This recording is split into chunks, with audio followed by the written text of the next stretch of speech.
Saludos amigos de Principalmente, su programa de interés jurídico e institucional. En el día de hoy Principalmente cuenta con la presencia del licenciado y profesor universitario Omar Ramos, con quien hablaremos importantísimos temas relativos al derecho constitucional.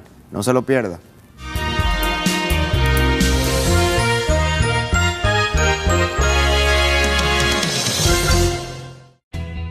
Desde el 1989, Seaboard se convierte en la primera generadora privada de energía de República Dominicana.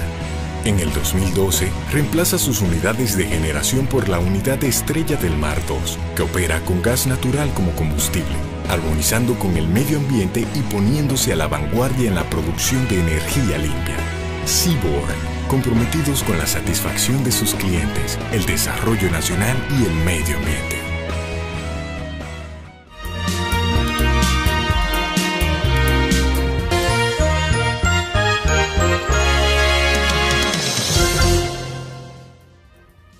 Saludos amigos de Principalmente. Hoy Principalmente contamos con la presencia de un joven profesional del derecho, pero con una gran experiencia y sobre todo que se ha destacado en diferentes aspectos de ese ejercicio profesional del derecho. Ustedes me dirán, ¿en cuáles aspectos? Bueno, en el ejercicio profesional, ya tiene un amplio ejercicio profesional de la abogacía, pero también en el ejercicio académico. Profesor universitario, catedrático universitario, y también ya se le conoce en el país por un ejercicio gremial. Ha sido aspirante a la presidencia del Colegio de Abogados de la República Dominicana. Pero aquí hoy con él vamos a hablar de una de las materias de su dominio, que tiene que ver con el derecho constitucional, porque también, déjeme decirle, que tuvo un ejercicio como letrado del Tribunal Constitucional.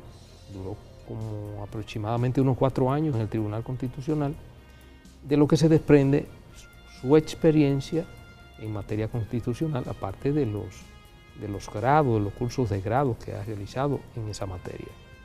Pues se trata, sin más preámbulo, del licenciado Omar Ramos. Para nosotros aquí Principalmente, la verdad que es un honor contar con la presencia del licenciado Omar Ramos. Un placer, Omar, tenerlo por aquí y cumpliendo con un compromiso que teníamos hace tiempo con usted. Para mí es un gran honor estar aquí hoy presente, principalmente porque ustedes dos para mí son figuras de referencia a nivel jurídico, a nivel político también, y destacar que al señor Guillén estudiamos juntos y era un talento desde la juventud, y que usted realmente ya para mí es una óptica de lo que debe de ser un abogado con seriedad, con honradez, con un perfil profesional acabado. Así que muchísimas gracias, y para mí es un gran detalle estar aquí. Gracias, muchas gracias. A ti. Bien, le decía a nuestros amigos televidentes, Omar ha descollado en diferentes aspectos del quehacer jurídico, pero uno más importante y el de nuestro interés en este momento tiene que ver con una de las ramas del derecho que tú has cultivado, que es el derecho constitucional. El derecho constitucional en República Dominicana, sobre todo, por ejemplo, cuando nosotros estábamos en la academia, éramos estudiantes, no tenía la relevancia que tiene hoy día en República Dominicana. Por muchísimas razones, pero como consecuencia de la reforma constitucional del año 2010, una de las reformas más completas, más opinadas de toda la historia de República Dominicana, más consensuada, que a diferencia de la mayoría de las reformas constitucionales que se han producido a lo largo de toda la historia de nuestro país, la mayoría de ellas por asuntos coyunturales, por asuntos de grupos, por asuntos de conveniencia de los grupos dominantes del momento, etcétera, etcétera. Esta reforma constitucional que se llevó a cabo en el 2010 fue una reforma que contó con la participación incluso de la sociedad. Yo siempre he dicho que esta reforma, aunque no se hizo a través de una asamblea constituyente, sino que se hizo con el sistema tradicional que establece la propia Constitución de la República a través de una Asamblea Nacional Revisora, se pudiera asimilar a una constituyente sui generis, porque además contó con la participación de casi todos los sectores de la sociedad dominicana de manera indirecta o directa, si se quiere, porque nosotros recordamos que lo primero que se hizo fue la conformación de un equipo prominente de juristas constitucionalistas que comenzaron a trazar lo que serían las líneas maestras de lo que sería esa reforma constitucional, y luego se llamaron a las consultas populares, donde se llamaba a diálogo, a participar a los diferentes sectores de la sociedad dominicana. Luego de ahí surgen documentos básicos que esos juristas, tanto dominicanos como extranjeros, expertos constitucionales, iban integrando y elaborando, y luego que se elabora ese documento, se lleva al Congreso Nacional y se somete a la discusión de los congresistas, en este caso de los asambleístas. Yo recuerdo de manera muy particular, porque nosotros éramos Procurador General de la República, que en un acto sin precedente, nosotros convocamos a todos los miembros del Ministerio Público para producir diálogos, encuentros y discusiones para plantear lo que sería la posición del Ministerio Público frente a la reforma constitucional. Y de ahí sacamos un documento consensuado en todos los fiscales del país, y de ahí convocamos a esa comisión. Recuerdo que hicimos un acto muy memorable en el Paraninfo de la Universidad Autónoma de Santo Domingo, y ahí nos acompañó la comisión de juristas y le entregamos ese documento que produjo el Ministerio Público. Y déjeme decirle que muchas de las propuestas que nosotros le formulamos en ese documento a la comisión fueron acogidas y hoy son parte de esa Constitución del año 2010. De manera que la verdad es que ese proceso que trajo como consecuencia la proclamación y la discusión, primero la discusión y luego la proclamación de esa Constitución del año 2010, se pudiera considerar como un proceso sui generis y hasta revolucionario en la vida institucional de República Dominicana. Entonces, a partir ya de la proclamación de la nueva Constitución del año 2010, se crea el interés por el Tribunal Constitucional, y más aún, sobre todo, porque esa Constitución trajo consigo una institución que se constituye en el guardián de esa Constitución, que es el Tribunal Constitucional, en el cual tú tuviste una participación como letrado. De manera que ya en República Dominicana el tema constitucional hoy día es uno de los temas principales y fundamentales. Y ya tenemos una gran cantera de abogados que su ejercicio profesional, al igual que dentro de los cuales tú estás, es específicamente el derecho constitucional. Mire, don Radamés, te ha tocado 4 puntos medulares en su exposición. 1, una comparación entre las principales reformas constitucionales, citando la del 2010, y yo le incluiría otra, coincidiendo con la de 1963. Cuando nosotros tomamos como referencia esas 2 constituciones, y después vamos a ir conversando sobre otros temas que usted también desarrolló oportunamente, hay 39 reformas en la República Dominicana que ha sucedido. Las principales a nivel de contenido, a nivel dogmático, a nivel orgánico, que han venido a buscar lo que una constitución realmente tiene como propósito, es limitar el desarrollo del poder político a las instituciones públicas, y 2, crear además garantías, de más derechos y de más deberes a la sociedad dominicana para que puedan reclamar entonces su libertad, su igualdad, el derecho a la vida, entre otros fundamentos. Entonces, estas 2 constituciones son las que se han destacado en estos propósitos, porque las demás, lamentablemente, han sido para posicionar y cambiar un modelo de elección presidencial, lo cual es un elemento básico en toda reforma constitucional, pero no debe ser el objetivo único y exclusivo. Y es por esto que se destacan en la República Dominicana la Constitución de 1963 y del año 2010. Eso por un lado. Ahora bien, cuando usted también desarrolló la figura de lo sui generis que fue la Asamblea Nacional Revisora, porque le dio la participación al soberano, al pueblo dominicano, para que pueda él expresarse y consolidar cuáles son las posiciones jurídicas que debe de tener esa reforma constitucional del año 2010. Nosotros lo consideramos realmente un elemento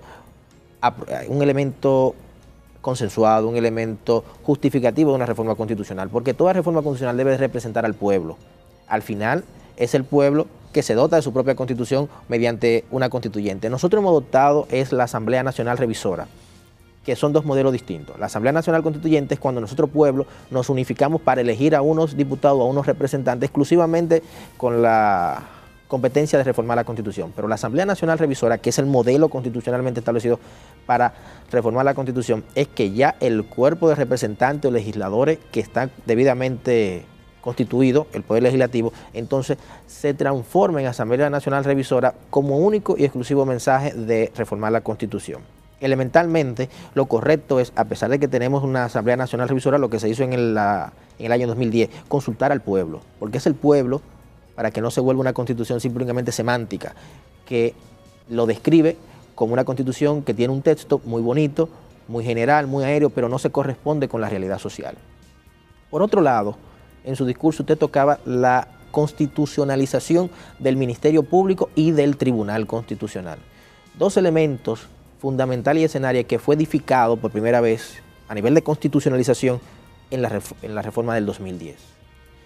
No es que no existía la institución del control de constitucionalidad, sí, porque lo ejercía la Suprema Corte de Justicia y ha variado. Primero, mediante el control difuso, solamente una sala, después la Suprema Corte de Justicia. A nivel de la historia dominicana se fue conociendo y desconociendo el tipo de modelo. Ahora, pero como un órgano supremo, como un órgano totalmente independiente, autónomo, extrapoder, o sea, separado de la separación clásica de los poderes del Estado, se ha constituido el Tribunal Constitucional con dos fundamentos principales. Uno, la supremacía de la Constitución Dominicana, crear un orden constitucional y salvaguardar los derechos fundamentales.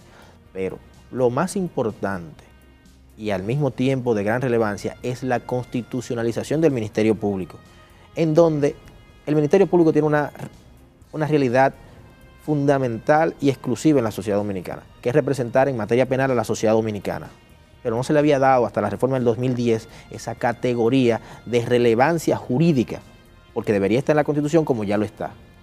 Pero no solamente eso, sino que el Ministerio Público en esa reforma del 2010 ascendió al Consejo Nacional de la Magistratura como un órgano colegiado que tiene la responsabilidad de nombrar a los jueces de las altas cortes. Y esto tiene una coherencia, una lógica jurídica, y es que el pueblo en alguna forma, el Ministerio Público representa la parte penal, a la sociedad dominicana que se siente coercionada por algún tipo de delito que conmocionó a toda la nación dominicana. Pero ese mismo papel de representación social es lo que nosotros consideramos que juega el Procurador General de la República en ese Consejo Nacional de la Magistratura. Que si bien es cierto los demás legisladores, que hay una representación, son elegidos por el voto popular y también de cierta forma nosotros, el pueblo, los delegamos nuestra responsabilidad en ellos, pero el Procurador General de la República es el técnico, es el especialista que combina ambos.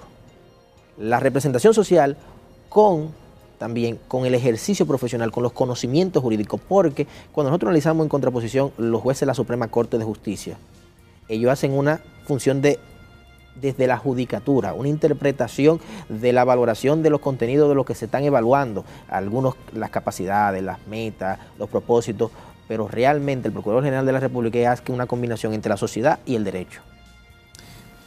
Omar,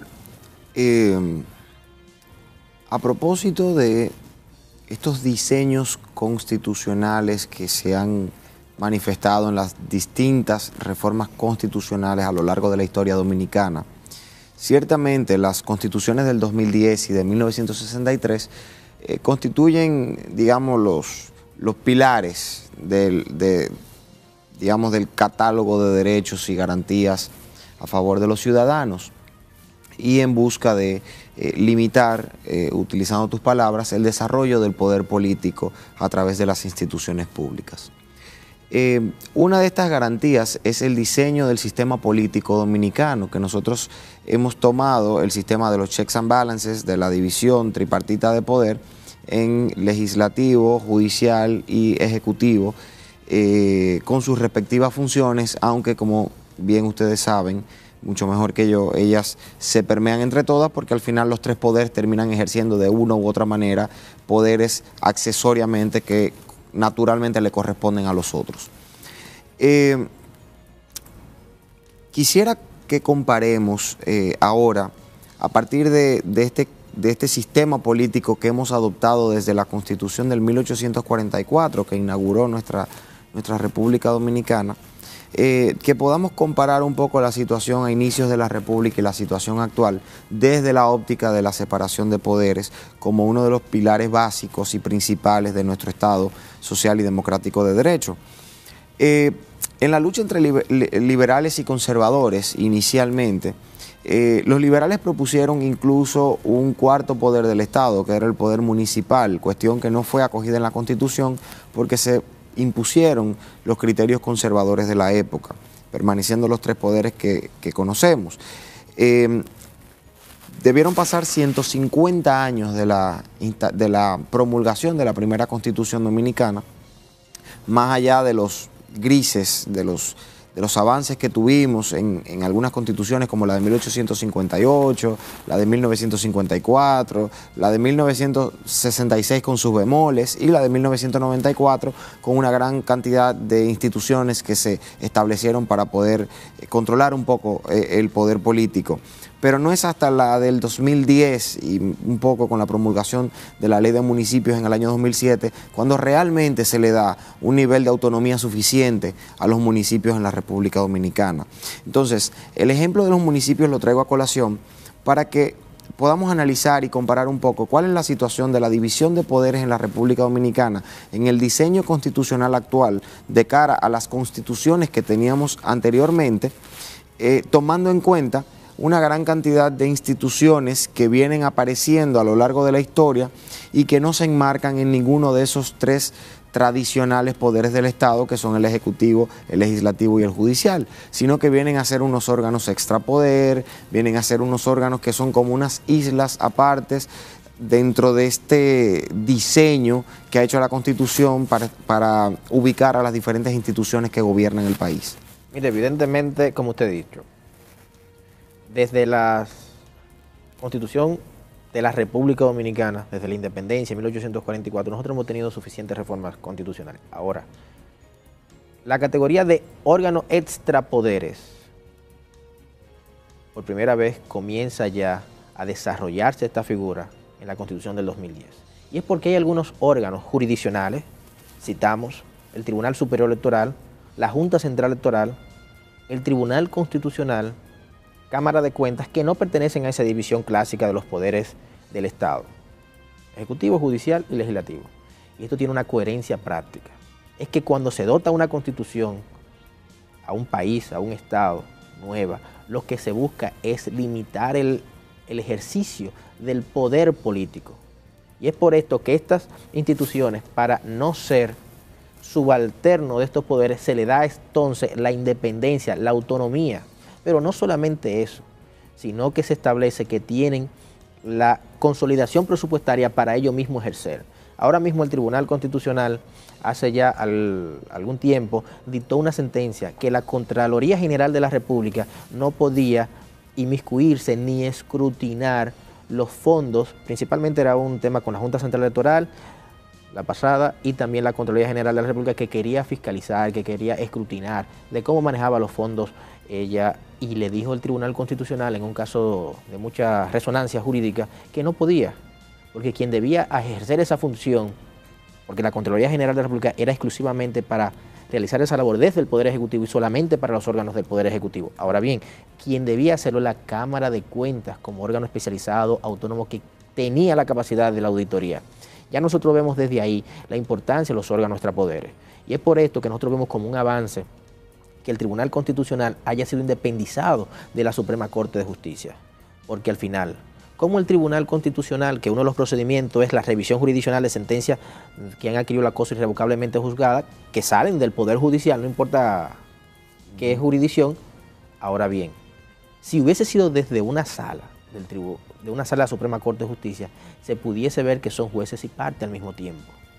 Porque era muy difícil y cuesta arriba, entonces, rechazar un recurso que critique que el mismo Poder Judicial ha contravenido la Constitución Dominicana en esa materia, y también para crear un orden constitucional de separación de poder y fiscalizar que haya una doctrina homogénea en el Poder Judicial y también en el mismo Tribunal Constitucional, es que nosotros consideramos de relevancia total y absoluta que el Tribunal Constitucional sea totalmente independiente. Y así cuando nosotros también vamos al Tribunal Superior Electoral, que la independencia, la separación de la Junta Electoral y a nivel contencioso del Tribunal Superior Electoral es conveniente. Y ahora mismo existe un gran debate sobre si también separamos, porque al final lo que se busca es que se especialicen las personas en lo que hacen.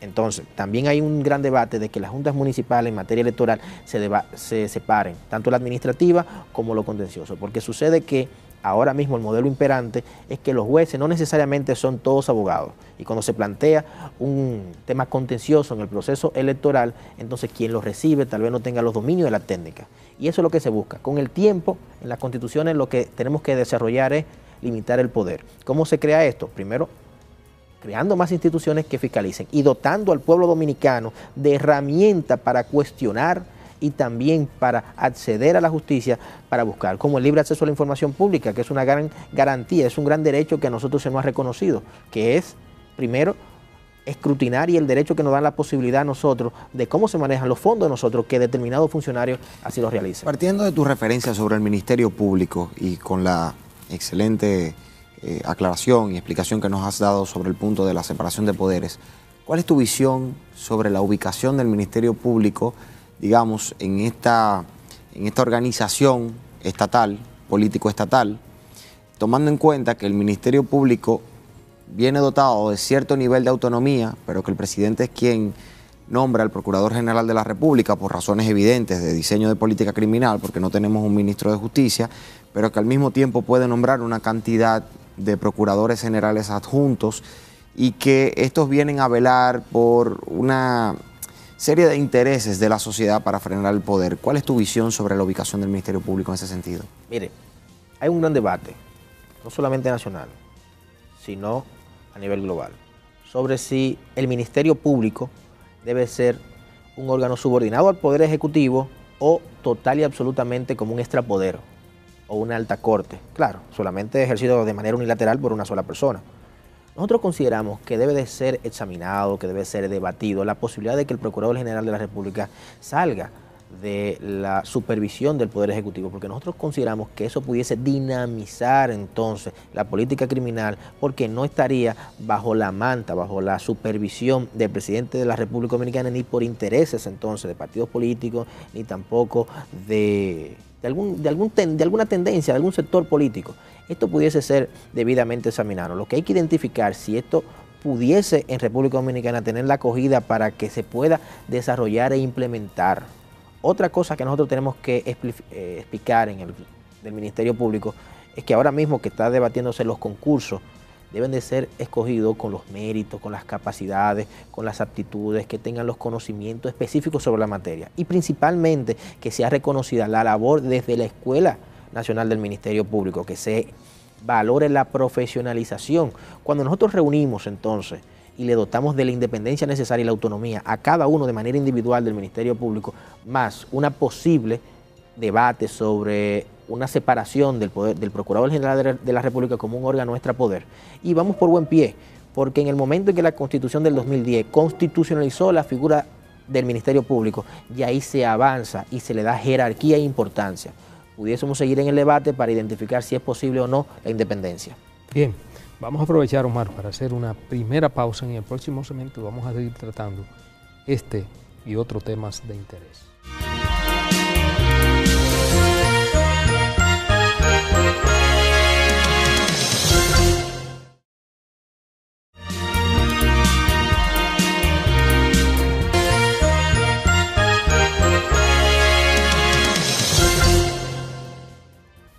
Seguimos, amigos, principalmente hoy con la grata presencia del licenciado Omar Ramos. Bueno, ustedes han abordado un tema muy interesante, un tema del interés, precisamente un tema en que en aquel momento nosotros tuvimos una participación, e incluso le decías que muchas de las de las opiniones que nosotros teníamos en ese momento fueron recogidas por la comisión redactora que hizo el primer proyecto y que luego fue enviado a la Asamblea Nacional Revisora, que finalmente fue la que decidió. Muchas de esas referencias que hay en la Constitución del Ministerio Público surgen precisamente de ese debate interno que nosotros tuvimos en la institución. Ciertamente, la reforma constitucional del año 2010 le dan vida al Ministerio Público, que antes de esa reforma era una institución de carácter difuso. Fíjese que todos los fiscales del país, incluyendo hasta los fiscalizadores, eran nombrados por el Poder Ejecutivo.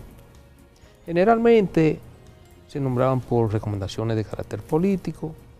En los pueblos, por ejemplo, los fiscales los recomendaban los gobernadores, los diputados del partido que estuviera ejerciendo el poder en ese momento. Entonces, con esta reforma, más la ley 133-11, que también la trabajamos nosotros, el Ministerio Público adquiere otra dimensión. Es decir, ya se convierte de una institución difusa, una institución que estaba sujeta a los vaivenes de la política, a una institución mucho más estable. Porque la vida todo es un proceso. Construir instituciones fuertes lleva tiempo. Entonces, ese es el primer paso, la constitucionalización, que conlleva estabilidad para esos funcionarios, que son ya funcionarios de carrera, que no estén sujetos al vaivén o a la voluntad de un gobernador en un pueblo, o de un diputado o de un senador de turno, sino que su escrutinio como funcionario esté sujeto a su labor, a su eficiencia, realizada con honestidad, con pulcritud frente a la sociedad en sentido general. Ahora bien, en lo que tiene que ver con la máxima figura, con el rector del Ministerio Público, ciertamente depende su designación del Poder Ejecutivo. Y es un diseño muy similar al diseño norteamericano. Fíjese que Estados Unidos, que es el paradigma, generalmente se adopta en nuestros países de carácter presidencialista. Es el modelo de democracia, ¿no?, que se exhibe casi a nivel mundial. El Procurador General de la República lo designa el Presidente de la República. Y es de libre remoción bueno, tiene que ser ratificado por el Senado. Es la única diferencia que tenemos en República Dominicana. Pero también usted puede indagar, los procuradores fiscales a nivel estatal también lo designa el Presidente de la República, es decir, el Presidente de los Estados Unidos. Es muy similar, e incluso nosotros, si se pudiera decir, hasta hemos avanzado un poquito más, porque con la creación de la Escuela Nacional del Ministerio Público y sobre todo ya la entrada al Ministerio Público que nosotros comenzamos a implementar siendo Procurador General del Ministerio Público, siendo Procurador General de la República, ya la entrada al Ministerio Público tiene que ser a través de la escuela mediante concurso de oposición para optar por el primer escalón del Ministerio Público, que es fiscalizador. Nosotros propiciamos varios concursos y ya si eso se ha seguido. Es decir, que ya todos los fiscales de República Dominicana son fiscales de carrera. Por lo menos eso lo dejamos nosotros, vamos a decir que más de un 90%, y yo creo que ya están en un 100%. De manera que el proceso de institucionalización del Ministerio Público, fruto también, vamos a decir, de esa reforma constitucional, se ha ido consolidando. Y ya el Ministerio Público no es, reitero, esa institución difusa que estaba sujeto a los vaivenes, que cualquier diputado, cualquier senador, cualquier gobernador podía disponer de un fiscal de un pueblo, porque ese fiscal no les respondiera a un pedimento, a una petición que él hiciera de determinado caso. Ya no. el fiscal frente a esos funcionarios es independiente. Yo debo de decirle aquí que tuve incluso problemas con muchos compañeros de partido y a veces me iban a pedir destituciones de fiscales. Entonces yo le decía, espérate, ya eso no es así, que yo no puedo destituir a un fiscal de carrera, eso no, porque además en el Ministerio Público ya hay procesos, es decir, si usted entiende que un fiscal ha cometido algún tipo de falta en el ejercicio de sus funciones, no es que el procurador lo puede destituir, no, eso, el que se sienta afectado debe querellarse frente al el Consejo Disciplinario del Ministerio Público y probar eso. Entonces, si eso es así, ese fiscal puede apelar al Consejo Superior del Ministerio Público, que sería el que tiene la última palabra, el órgano revisor. El órgano revisor de la primera decisión. O sea, hay todo un proceso contencioso administrativo de lo que usted dice, garantías de derechos, que lo tiene el ciudadano que puede querellarse frente al fiscal, pero también el fiscal tiene garantía de que hay que probarle si él ha cometido esa falta o frente a ese hecho. De manera que yo le puedo decir, porque fui un testigo de excepción, que ciertamente en esa materia del Ministerio Público se ha ido avanzando en la consolidación como institución ya en República Dominicana. En esa misma línea, don Radamés Jiménez, la Constitución del 2010 tuvo otro aporte en materia de Ministerio Público, que es la creación y la edificación a nivel constitucional del Consejo Superior del Ministerio Público, que hace una limitación entonces a la incidencia de los políticos y de las recomendaciones para que sean determinados fiscales que desempeñen el rol en sus provincias, porque ahora esos nombramientos ya no lo hace de manera directa entonces el sector político, el sector partidario, sino de manera exclusiva el Consejo Superior del Ministerio Público, que está elementalmente constituido por un representante de cada órgano jerárquico, fiscalizadores, lo de primera instancia, lo de corte, y también elementalmente por el Procurador General de la República como ente unitario de la política administrativa del Consejo Superior del Ministerio Público. Ahora bien, esto es un avance para la independencia y la autonomía de la Procuraduría General de la República en materia de política criminal y también en materia de acción, de que no recibamos presiones de sectores externos y que exclusivamente nos enfoquemos en aplicar las normas, en aplicar el derecho. Otro tema muy importante que usted desarrolló con sus virtudes es el sistema de carrera.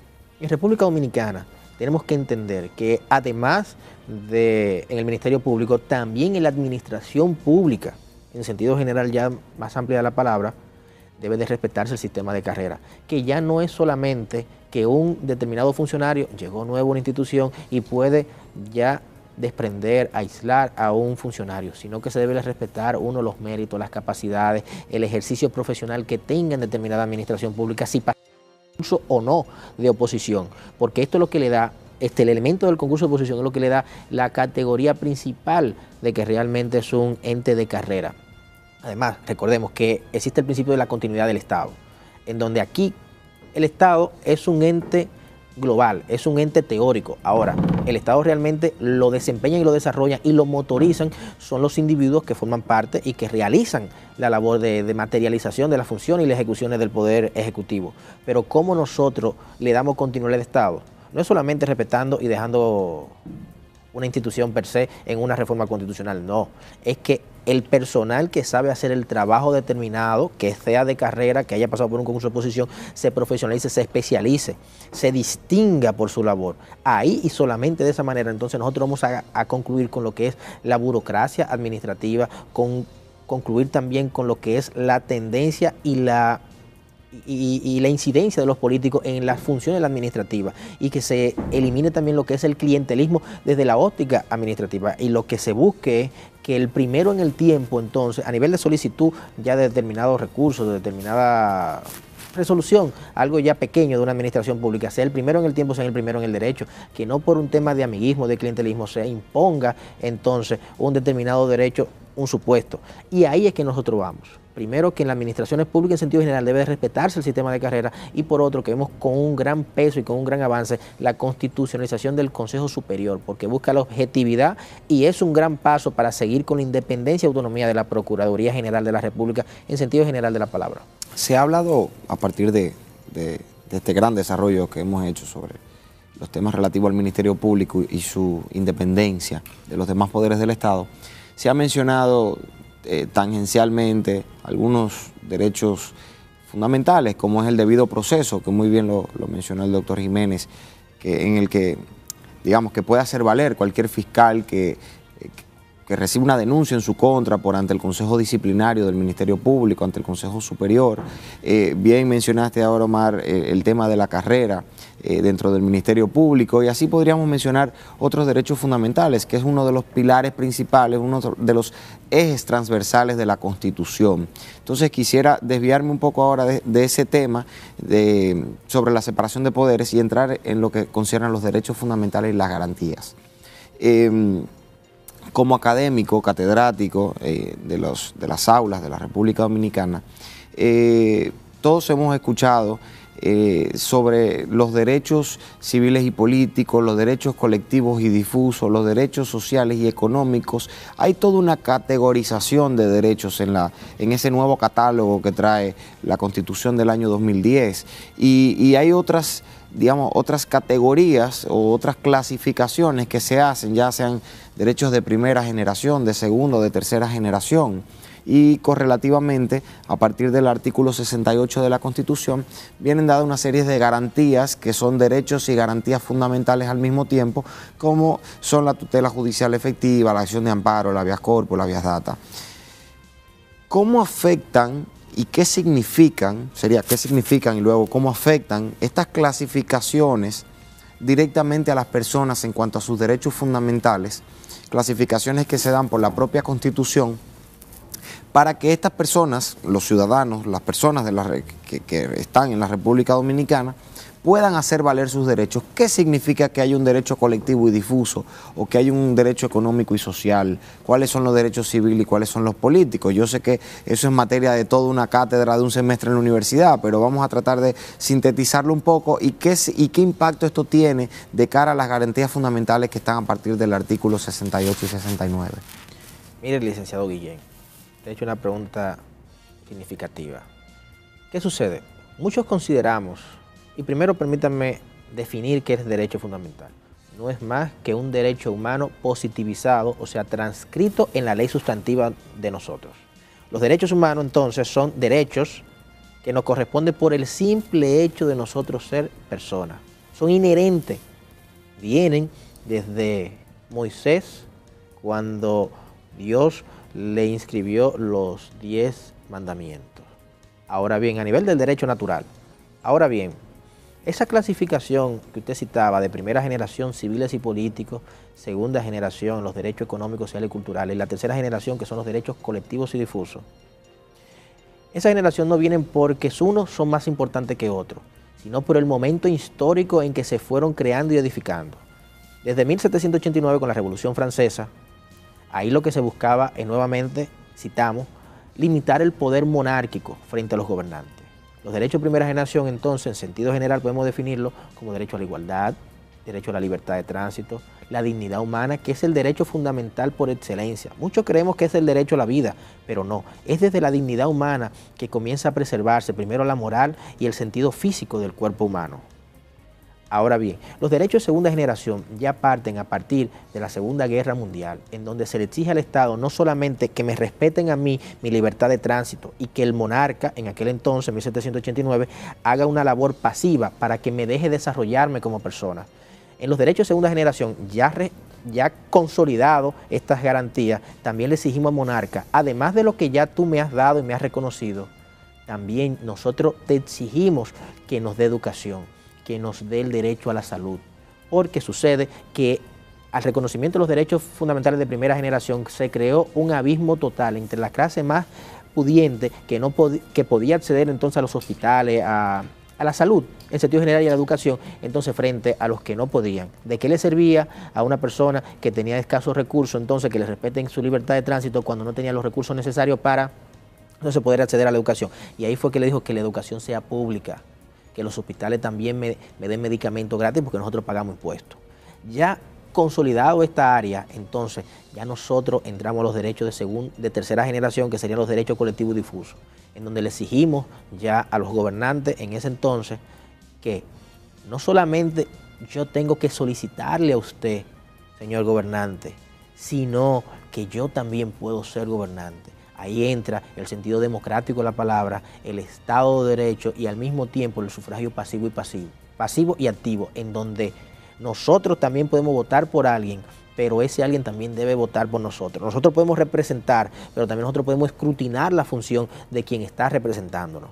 Entonces, ya desde ahí se vio un escenario que teníamos derecho, pero cómo nosotros lo materializábamos, cómo el Estado realmente nos daba la oportunidad de que exista y que se nos respete esos derechos fundamentales. Surgen el tema de las garantías fundamentales, que son los mecanismos jurisdiccionales, los mecanismos judiciales, exclusivamente para nosotros hacer valer estos derechos ya reconocidos constitucionalmente, que permítanme destacar que fue la Constitución del 2010 que desarrolló e individualizó por primera vez en la historia de reformas constitucionales estos derechos de primera, segunda y tercera generación. En ese sentido, nosotros podemos definir que los derechos fundamentales no se suspenden, inclusive ni en los estados de excepción, que es la constitucionalización, producto de la limitación de los poderes que se hace, de que cuando exista una situación especial, alguna catástrofe, alguna guerra civil, se le dé los poderes absolutos, en el caso dominicano, de la República Dominicana, de toda la separación de poderes, pero ni inclusive en esas situaciones se le permite lo que es la vulneración de los derechos fundamentales. Y está debidamente detallado cuáles se limitan y cuáles no. Y el Tribunal Constitucional y el control difuso que lo ejerce el Poder Judicial siempre permanecen activos en la defensa y en las garantías de estos derechos fundamentales. Bien, es cierto que no podemos pasar horas hablando de las garantías y sobre todo de que prevé y que contiene esta Constitución del año 2010.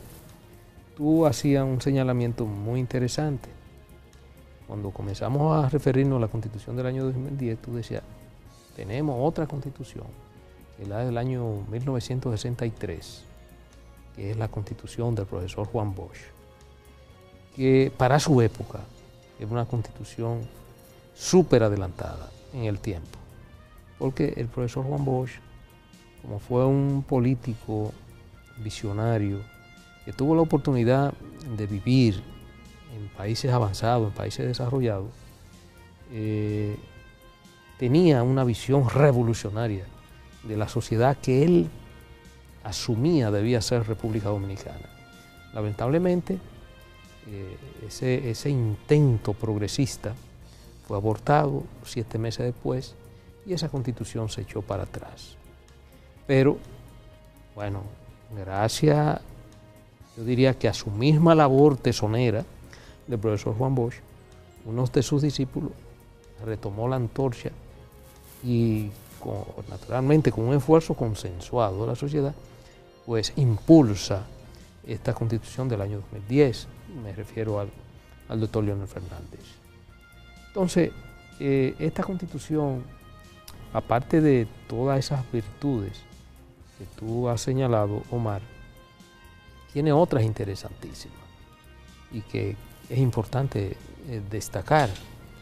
Y importantísima, y ahí tú tienes también una experiencia, que es la consagración del Tribunal Constitucional como guardián de esa propia Constitución.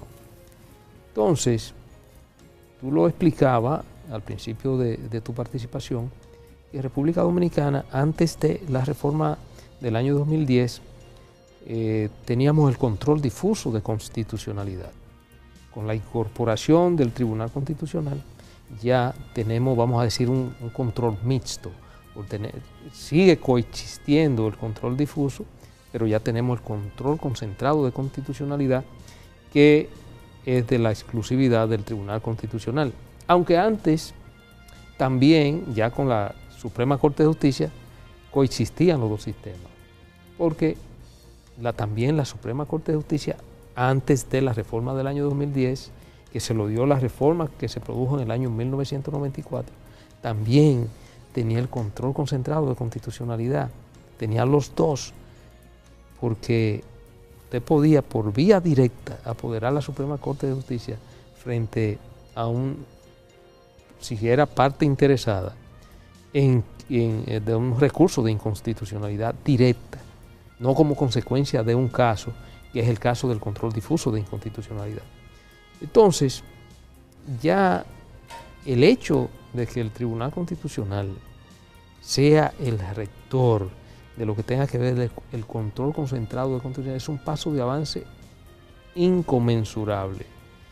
Porque yo decía, y era una discusión, no sé si ustedes recordarán, que cuando se estaba debatiendo la reforma constitucional, habían voces que se oponían a que el Tribunal Constitucional se incluyera en esa reforma, porque ya lo que se decía era que ya la Suprema Corte de Justicia tenía bajo su jurisdicción el control difuso de constitucionalidad, el Poder Judicial, pero también tenía el control concentrado de constitucionalidad. Ahora, lo que sosteníamos lo contrario, decíamos, bueno, el problema radica en que el Poder Judicial, que es de los tres poderes el menos democrático, porque viene de una elección indirecta, es un superpoder, porque además puede controlar los otros dos poderes, podía controlar el Poder Legislativo y al Poder Ejecutivo. Podía decirle al Poder Legislativo, mire, esa ley es inconstitucional. Y podía decirle al Poder Ejecutivo, mire, ese decreto que usted acaba de dar es inconstitucional. Yo siendo el Poder Judicial, un poder también del Estado, el menos democrático, porque no es de elección directa por el pueblo, por el soberano. Le dicen la Cenicienta, Rada, pero es la Cenicienta con la llave de la casa. No, con la llave de la casa. Un poder terrible el Poder Judicial, pero ahí era un superpoder con esa reforma del año 1994. Ahora bien, el Tribunal Constitucional es un órgano, tú bien lo decías, un órgano extrapoder. Es un órgano que está fuera, que se puede ver ciertamente como un tercer imparcial. Pero después surgió otro debate interesante, no sé si ustedes lo recuerdan, ya ustedes estaban muy al tanto de lo que ocurría, que es cuando ya se logra instituir el Tribunal Constitucional, se proclama la reforma, pero viene la ley de garantías constitucionales. De procedimiento constitucional. Orgánica del Tribunal. Orgánica del Tribunal Constitucional. Ahí se produjo otro gran debate en el que nosotros también tuvimos una participación. Incluso, no sé si recordarán, que por incluso iniciativa nuestra solicitamos al presidente de la Fundación Global que ese debate se llevara a cabo televisado en la Fundación Global, y se llevó a cabo ese debate, un debate televisado, donde, ¿cuál era el móvil fundamental? Y era que en esa ley, cuando se estaba en discusión en el Congreso de la República, el debate era que no se le diera facultad al Tribunal Constitucional para conocer de la revisión de las decisiones de la Suprema Corte de Justicia, porque se suponía que las decisiones ya de la Suprema Corte de Justicia eran definitivas.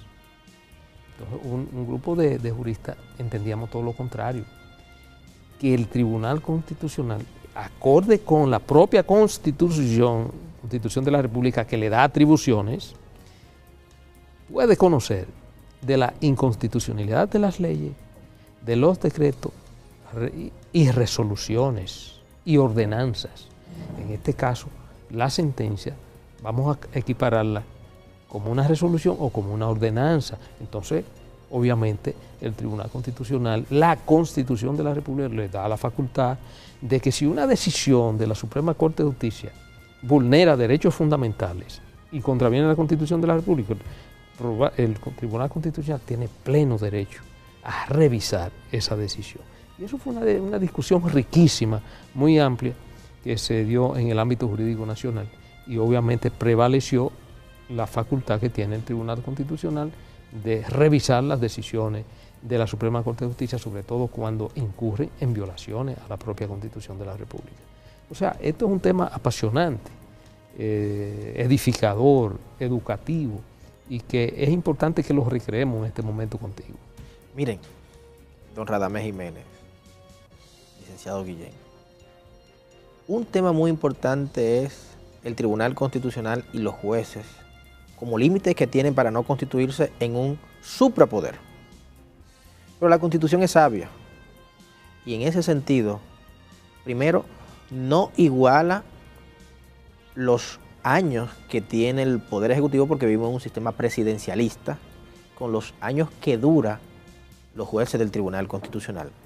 El último ejemplo dura 9, el Poder Ejecutivo dura 4. Ahora, ¿qué está sucediendo? Esto es importante porque esto trae como atributo de que automáticamente un juez llegue ahí, no tenga que ser un subordinado del poder presidencial, del sistema presidencial en el sentido de lo como vivimos, de la gobernabilidad. Ahora bien, estos 9 años y también la óptica de los 7 años que tiene la Suprema Corte de Justicia, que duran los jueces, le da la independencia y la autonomía, porque ya no solamente va a vivir un solo periodo presidencial, sino varios. Ahora, pero también para que los mismos jueces del Tribunal Constitucional no entiendan que son inamovibles y que son omnipotentes, la misma ley orgánica del Tribunal Constitucional y la misma función aborda el tema de la gradualidad y asigna responsabilidades de tipo administrativo a nivel institucional frente a la delación procesal y también de tipo penal para los magistrados que en el supuesto caso que cometan algún tipo de falta de irrespeto en el debido proceso, entonces puedan ser sancionados por un órgano lógicamente que sería especializado, que sería ante la Suprema Corte de Justicia, el Pleno per se. Pero este tipo, porque dicen que el Tribunal Constitucional está por encima de la Suprema Corte de Justicia porque tiene que velar y fiscalizar las decisiones que han emitido la autoridad de la cosa irrevocablemente juzgada, pero eso es falso. No existe ningún choque de poder, porque el Tribunal Constitucional no se consolida en una cuarta instancia, porque no examina nuevamente ni de hechos ni de derechos.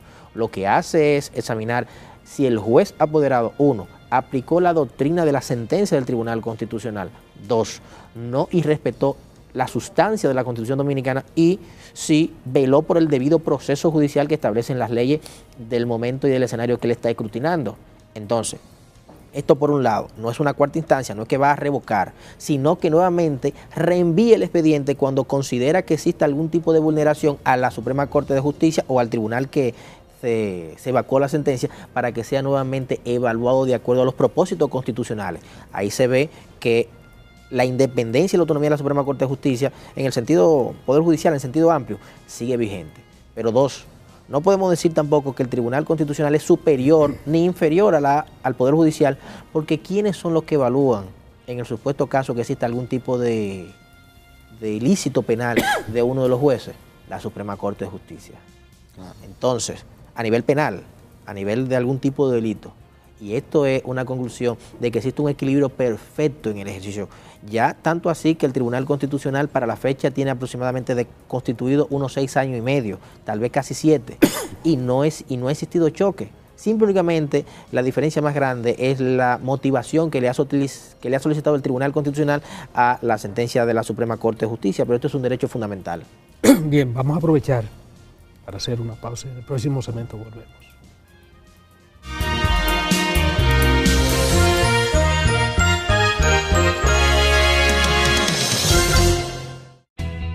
Desde el 1989, Seaboard se convierte en la primera generadora privada de energía de República Dominicana.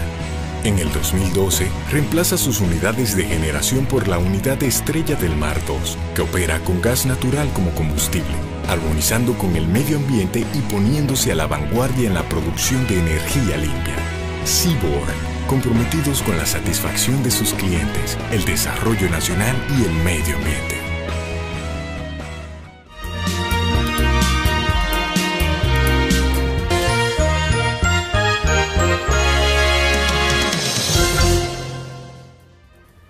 Bueno, la verdad es que ha resultado sumamente interesante, Omar. Te decía que esta era tu primera, no la última. Tú seguirás siendo emplazado a venir aquí principalmente.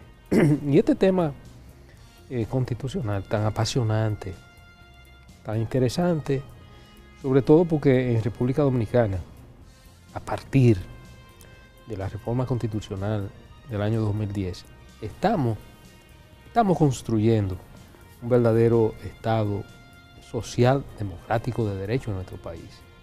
Y eso es importante para la consolidación de nuestra democracia, que todavía con grandes desafíos pendientes, pudiéramos decir que República Dominicana hoy día es un paradigma en América Latina, por muchísimas razones. Primero, por esta constitución que se toma como ejemplo en muchos países latinoamericanos y a veces no latinoamericanos. Y el aspecto de nuestro desarrollo institucional, también nuestro desarrollo social, económico, que apuntala a República Dominicana hoy día como un país donde tenemos grandes migraciones, que antes no existían. Siempre hemos tenido la haitiana, nuestros hermanos haitianos, obviamente. En condiciones económicas precarias, nosotros somos una vía de supervivencia para los hermanos haitianos.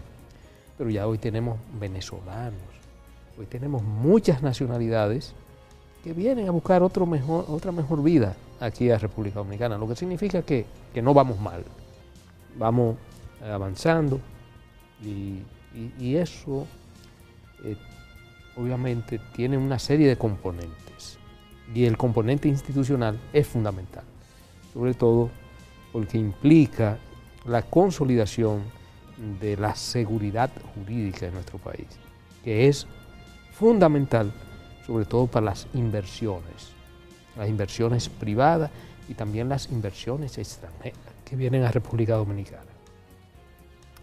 Entonces, la verdad, Omar, que este tema nosotros tendríamos que, porque nos quedan otros temas importantísimos de la Constitución, que obviamente por el tiempo, una hora es insuficiente y que debemos seguir abordando. Pero tu perspectiva desde el punto de vista del aporte de esta reforma constitucional a la seguridad jurídica y por consiguiente a la consolidación del proceso de desarrollo institucional en nuestro país, ¿cómo tú lo entiendes? Mire, lo primero es que ya el artículo 8 ha formalizado el Estado social y democrático de derecho. Pero ya con el tiempo y a partir de esta reforma de los años 2010, se ha institucionalizado y se ha buscado lograr el éxito desde el punto de vista de un Estado constitucional, en donde ya no solamente los gobernantes y los gobernados estemos por debajo del imperio de la ley, sino también que entendamos que la Constitución es ley sustantiva, tiene efecto vinculante para todos los poderes del Estado y para los poderes vinculantes, y al mismo tiempo tiene un efecto normativo desde el preámbulo constitucional, porque este es otro ejemplo en donde se considera que el preámbulo constitucional no tiene ese efecto vinculante ni normativo, que no puede ser considerado como una imposición en determinada sentencia, pero sí lo es. Todos esos escenarios, más la creación del Tribunal Constitucional, más la independencia de la Suprema Corte de Justicia, la institucionalización del Ministerio Público, la consolidación del Consejo Superior del Ministerio Público, la separación de la Junta Central Electoral y el Tribunal Superior Electoral, la creación de la clasificación de los poderes del Estado y al mismo tiempo de los órganos extrapoderes, la división clásica de los derechos fundamentales, la interpretación de los derechos fundamentales, todo esto crea una seguridad jurídica en la República Dominicana que puede lograr el éxito absoluto y encaminarnos hacia un mejor país y que a nivel de la comunidad internacional nosotros seamos identificados como un estandarte de la Constitución. Bien, Omar. Como decimos aquí Principalmente, usted queda formalmente emplazado para una próxima oportunidad venir aquí a seguir desarrollando estos temas tan importantes y de tanto interés para los amigos televidentes de Principalmente. Muchas gracias.